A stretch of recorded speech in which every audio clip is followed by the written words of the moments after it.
این مرد امیدوار است بار آخر به پسرش به بازداشتگاه خوراک می‌آورد. با شنیدن اعلان عفو انتظار است پسرش را از تالار دادگاه رها می‌کنند. او به قاچاق مواد مخدر گمانزد شده است و 2 ماه باز در بازداشت است. پرسجو کردیم با خبر شد در سایت اینترنتی دیدیم.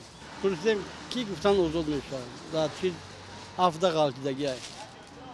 برای خیلی خرسان شد. قانون عفو در تاجیکستان که روز 16 میلیون قبول شد آنهایی را که برای قاچاق مقدار کمی مواد مخدر متهم هستند و یا پسی پنجره رفتند فرا میگیرد. بعضی از ساکنان دیگر مثل نصرت الله حالا به این سوال جواب میجویند که نزدیکان آنها کی رها میشوند. من خواهش دارم با که بچه مرم عفو کنن آزادش کنن. ای تلویزیون فهمیدیم دودارمون اینا محکمه خرسان شدیم که میبرویم مقصد آوسیده چند سالش داده بودن کایسو حکم نه محکم شده بود 3 ماه شد محکمه مقصد نه آف شد باید ببرویم.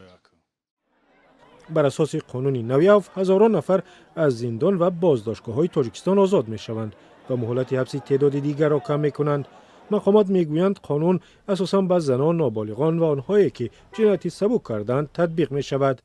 در این میان سوالی که بی پاسخ مانده است این است که آیا قانون نسبت به مخالفان حکومت و فعالان زندانی نیز اجرا خواهد شد یا نه. در گذشته بر اساس قانون عفو مهلت زندانی تعدادی از آنها را کم کردند.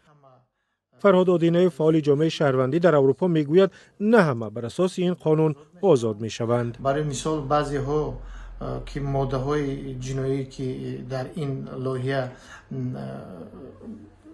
وارد شده است اونها حکمشان کم می شود از بعضیشان 1 سال بعضیشان 3 سال مثل پرونده محمد شایور در این قانونی عفو نمی غلطد متاسفانه حکمشان کم می شود ولی از پوره آزاد نمی شود.